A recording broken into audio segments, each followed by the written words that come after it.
Today we are going to be installing a throttle spacer. It's basically a block like this that goes between here and here, and it has like a kind of like this, so when the air goes in it makes a tornado effect which forces more air into your motor. So today we'll be installing that. We are waiting for it to arrive. It should be here in about 5 minutes. We're gonna not take out the air box because that will take so much time. We're gonna remove this boot and then unbolt this and whatever we have to do just to slide it out to put the spacer in without taking this whole thing out today, because we are going to be getting an intake very soon, so that has to come out regardless. But just for now, we're going to leave it in. Doesn't make sense to take it out twice. So yeah, when it gets here we'll begin on the removal and the install. Before and after sound. So this is before the spacer.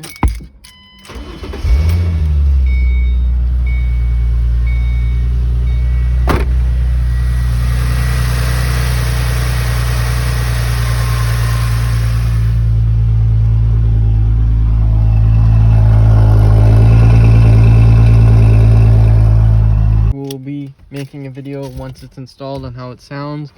If there's any differences, you disconnect the battery because I don't want sensors and whatever to go bad or any engine lights. So while we wait for the spacer, let's go ahead and disconnect the battery. We went ahead, disconnected the negative post. You will be needing a 8mm. Put it to the side. Our package is here. Let's make some more power, baby. I hope it sounds good, or at least does something. I've heard rumors that it makes like a turbo whistle noise. I just want something, just, you know, something to do something. It'd be cool if it made like some type of whistle sound.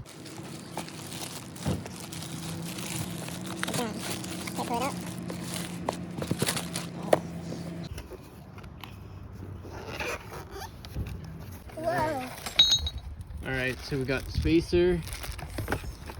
We got some hardware. Some bolts. We got some gaskets, some O-rings, mounts. I don't think we'll be using this. Let's just take a quick look at this spacer. It does have grooves that go on a swirl motion. So I think the way we're going to be installing it is these swerves down, because that way it goes inside the motor. So what we're going to do first is unbolt this. It is a 8mm.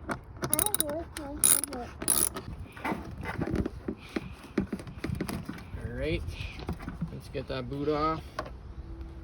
For this bolt, that bolt, and all the way around. But first, let's go ahead and take off this line. Pull that to the right, and it pops right off. I don't see anything else blocking my clearance, so that way we can just slide this straight out, put on the spacer, put it back.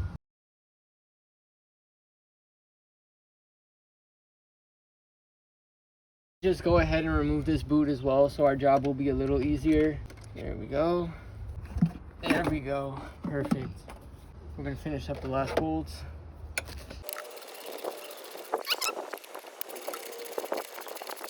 Okay, we're just going to leave that connector alone.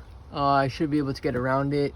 So we're going to go ahead, pop in the gaskets. First we have to put in the O-rings around the edges. Okay, one thing I've noticed is getting these O-rings onto seat properly is a pain. So I guess once you finally finish playing around with it till it seats, you put the gasket on top and just sandwich them both together on both sides. Put it on there and then bolt it up. Okay, you guys, so the bolts this thing came with was like so tiny. So I had motorcycle ones laying around for a dirt bike. It fits right size, but this one was long, so I had a couple ones maybe like up to here, so it would fit. But the good thing about this, even if it is long, as long as the threads touch this, it should be able to go through. So we're good on that. So I just need to find one more for the left side and hopefully we're done. Everything's bolted up.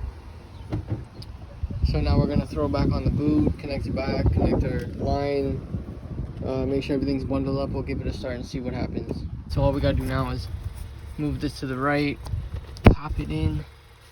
Shit. There we go. Make sure everything's connected. Good.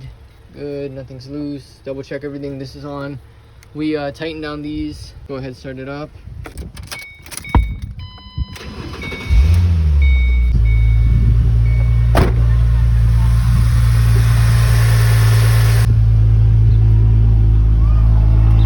Oh yeah, it's more like, it sounds like there's more air for some reason. Let's go give it a couple of revs.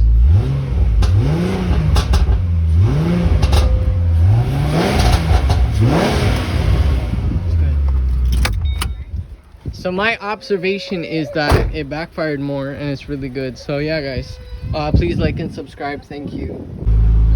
Alright guys, I do realize it is popping more. I don't know if that has anything to do with the exhaust, but it sounds way louder for some reason, way louder. We're gonna do a couple revs with the new spacer on.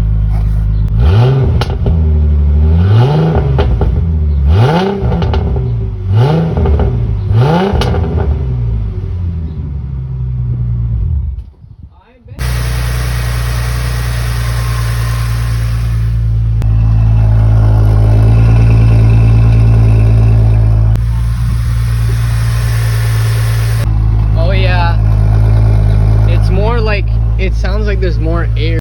Okay you guys, so what I've noticed, no check engine lights, that's a good sign. I did notice when I was revving there's way more throttle response, because before I would have to like get it up to like, I don't know, like 3,000-4,000 RPMs before it would backfire.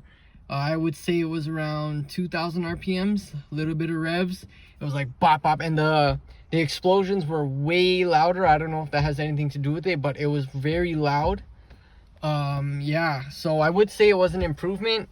I would also say that when I do put a cold air intake in system, that will have effect on it and it will boost what the cold air intake does. So I'm very excited to get the cold air intake to work with the spacer. I really want to see what's going to happen. It's going to give it that throaty sound plus a throttle response, very much more air into the cylinders. But I'm impressed. For $65 on Amazon, I'm impressed. Yeah. I can't drive the car yet. I'm gonna get it on road this week. I will do a video of driving and how it sounds, but I'm really impressed. The bolts were the wrong size. I would say 3 out of 10 on the wrench scale. But pretty easy, pretty fun, good thing to do. If you have nothing to do on a nice day, that gives you something to do. Yeah, I'm really impressed. Thank you guys. Please like and subscribe. If you have any questions, leave down in the comments. Bye.